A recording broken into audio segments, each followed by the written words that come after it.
ಅಂತಿರಲ್ವೋ?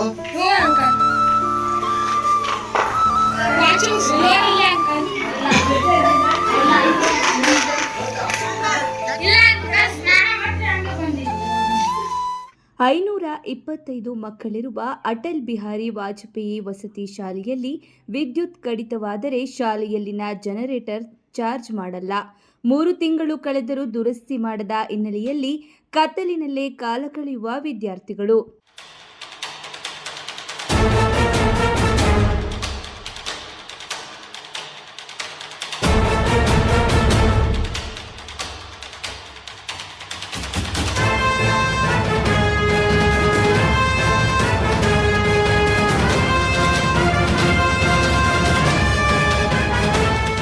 ಪಾವಗಡ ತಾಲೂಕಿನ ದೊಡ್ಡಹಳ್ಳಿ ಗ್ರಾಮದಲ್ಲಿರುವ ಅಟಲ್ ಬಿಹಾರಿ ವಾಜಪೇಯಿ ವಸತಿ ಶಾಲೆಯಲ್ಲಿ 6ನೇ ತರಗತಿಯಿಂದ ಪಿಯುಸಿವರೆಗೆ 525 ವಿದ್ಯಾರ್ಥಿಗಳು ವ್ಯಾಸಂಗ ಮಾಡುತ್ತಿದ್ದು, ತುಮಕೂರು ಜಿಲ್ಲೆಯಲ್ಲದೆ ಸುತ್ತಮುತ್ತಲಿನ ಅನೇಕ ಜಿಲ್ಲೆಗಳ ಮಕ್ಕಳು ವ್ಯಾಸಂಗ ಮಾಡುತ್ತಿದ್ದಾರೆ. ಬೆಟ್ಟಕ್ಕೆ ಅಂಟಿಕೊಂಡಿರುವ ವಸತಿ ಶಾಲೆಯಲ್ಲಿ ಮಳೆ ಬಂದರೆ ವಿದ್ಯುತ್ ಅವಘಡಗಳು ಸಂಭವಿಸದಂತೆ ಬೆಸ್ಕಾಂ ವಿದ್ಯುತ್ ಪೂರೈಕೆ ಸ್ಥಗಿತ ಮಾಡುತ್ತೆ. ಇದೇ ಸಮಯದಲ್ಲಿ ಜನರೇಟರ್ ಚಾರ್ಜ್ ಮಾಡಲ್ಲ.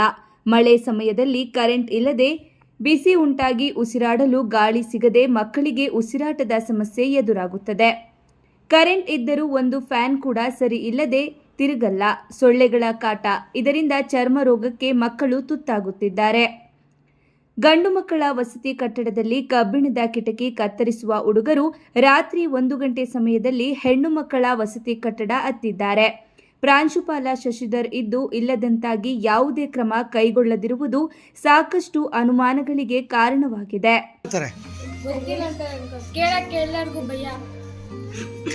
ಕೇಳಕ್ ಭಯದ ಏನು ಹೊಡಿತಾರೆ? ಮತ್ತೆ ಯಾಕೆ ಕರೆಂಟ್ ಇಲ್ಲ ಅಂತ ಏನಕ್ಕೆ ಕೇಳಲಿಲ್ಲ?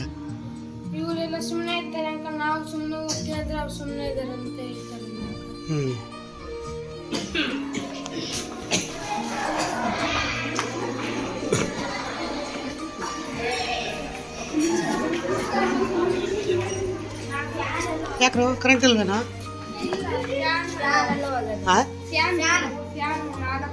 ಅಲ್ಲ ಕರೆಂಟ್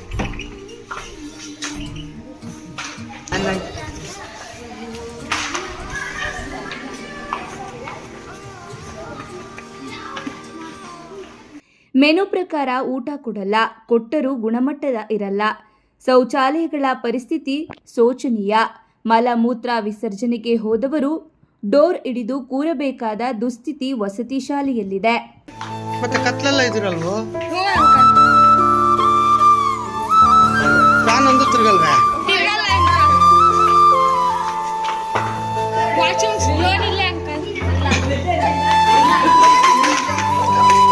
ಯಾಕೋ ಕರೆಂಟ್ ಇಲ್ವೇನಾ?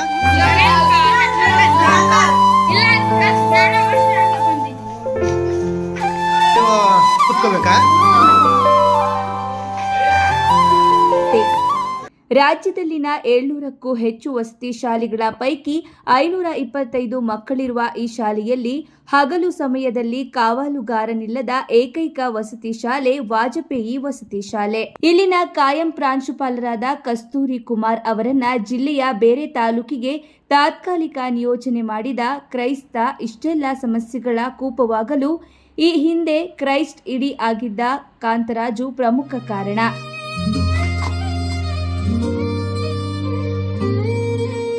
ತಕ್ಷಣ ಕಾಯಂ ಪ್ರಾಂಶುಪಾಲರ ತಾತ್ಕಾಲಿಕ ನಿಯೋಜನೆ ರದ್ದು ಮಾಡಿ ಮರಳಿ ಇದೇ ಶಾಲೆಗೆ ಕಳುಹಿಸಿ ಎಂಬುದು ಮಕ್ಕಳ ಒತ್ತಾಯ ಕೂಡ ಆಗಿದೆ.